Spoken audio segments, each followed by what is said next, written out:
Hello everybody, we are doing a quick tutorial on frequency graphs and measures of central tendency so that when you are doing homework and you're like, wait, what am I doing? You have a reference point. So this is the in-class participation that we did, you were asked to take the following scores: 5, 1, 3, 4, 6, 3, 4, 5, and 5, and you were asked to do a couple of things with them. First, you were asked to create a graph of a frequency distribution.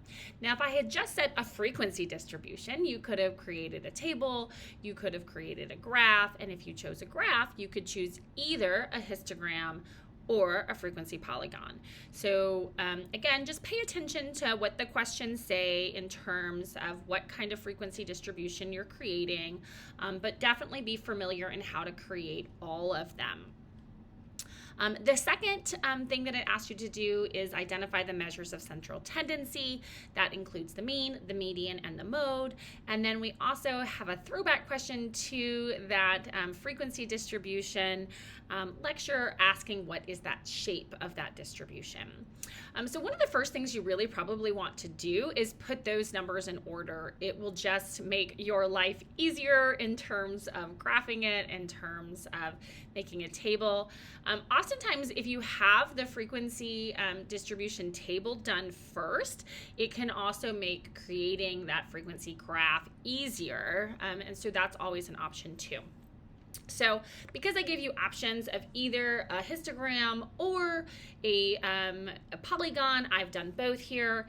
So for the frequency histogram, we have one score of 1, we have 2 scores of 3, we have 2 scores of 4, we have 3 scores of 5, and we have 1 score of 6.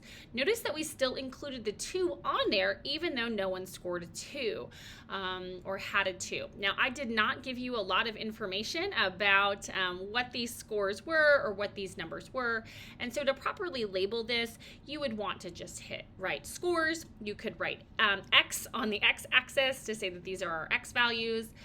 The Y-axis for a frequency histogram or frequency polygon will always be frequency, will be the proper label. And then we'll title that. Here we don't know anything else about it, so frequency histogram is fine. We wouldn't need to say distribution 1, but if we do know what's going on, we would want to call it frequency histogram and then describe what's happening, right? This is a descriptive statistic, and so the whole point is to summarize this data about this variable that we're interested in a way that's easily digestible for our audience. And so the better your labels are on your graphs, the better that summary is for whoever is consuming your data. To do a frequency polygon, we're going to do a little bit different things. We're going to actually start, because it's a polygon and not a line graph, our first point is actually going to be at 0, 0. We had nobody said 0, but to make it a polygon, to make it a full shape, we have to close it down to that y-axis. So we're going to kind of extend that on a little bit here. There's an error in my y-axis here. For some reason it has 2 listed twice, so I apologize there. But we do our 1, we do our 2, we do our 3, we do our 4, our 5, our 6, and back down to 0 for 7. Again, we have to close that out because otherwise it's not a frequency polygon, it's a line graph. So again, make sure you extend that axis on either side. You would use the same interval that you're using on the x-axis. So here our interval is only 1, right? So it goes 1, 2, 3, 4, 5, 6. So you would just extend it. We already had that 0 in this case. We would just need to extend it 1 out for that 7 so that we can close that down.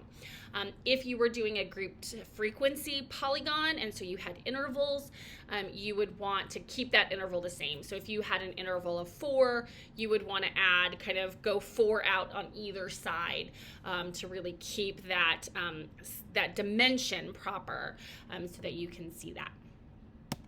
So the next piece that I asked you to do was the measures of central tendency. To calculate that mean, we're just going to take an average, is what that mean is. And so the first thing that we're going to do is sum all of the scores and then divide by the number of scores. So again, our notation for summing all of the scores is sigma x. That means we're going to add all of those x values together. And then after we do that, we will divide by n. So to do sigma x, we'll just add those values, which gives us 36. We have 9 values, and so we will take our 36 and divide by 9, and we get 4. Remember that our mean acts as a balance point in our distribution, and so we can put kind of where this mean is here, and you can see that the value is weighted equally on each side. So to do our median, we will do, again, already having those scores in chronological order will make this easier for you. If you haven't already done that, put those scores in chronological order. And then once you've done that, you can find the middle. So that's just the middle value. So here again, we have 9. So the middle value would be 5, where we have 4 on each side. So that value would be 4 here.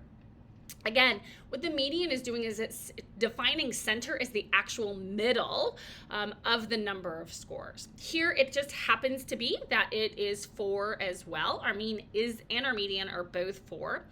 That will always be the case in a symmetrical distribution, and sometimes is the case in a non-symmetrical distribution, but will always be the case when our distribution is symmetrical. Again, you can see that the middle point in terms of we have the same number of scores on each side is here. So it's both the value middle point, but it's also the middle score in this distribution. And the last one is mode. The easiest way to find the mode is, especially since you have a frequency graph, is to just look at whatever is highest, right? And here that is our 5.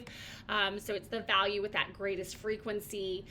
You could do that with just your list of scores as well and see, 5 is going to be the one. Oh, sorry, that was supposed to highlight. There it is. 5 is the most frequently occurring score. Again, it's a little bit easier to see with those frequency graphs or a frequency table. So again, these are the ways that these are helpful in defining this distribution. Your throwback question, what is the shape? Usually you're going to be asked to describe the shape of a distribution in at least 2 terms. This is not a symmetrical distribution, so then we're going to talk about, well, is it unimodal, bimodal, multimodal, rectangular? Here we have one mode, so it's unimodal. Also, we're going to see that there are fewer scores to the left towards the negative values, and so it would be skewed left or skewed negatively. Either one of those are acceptable. So thank you so much. This ends our quick tutorial on measures of central tendency and frequency diagrams. Thanks.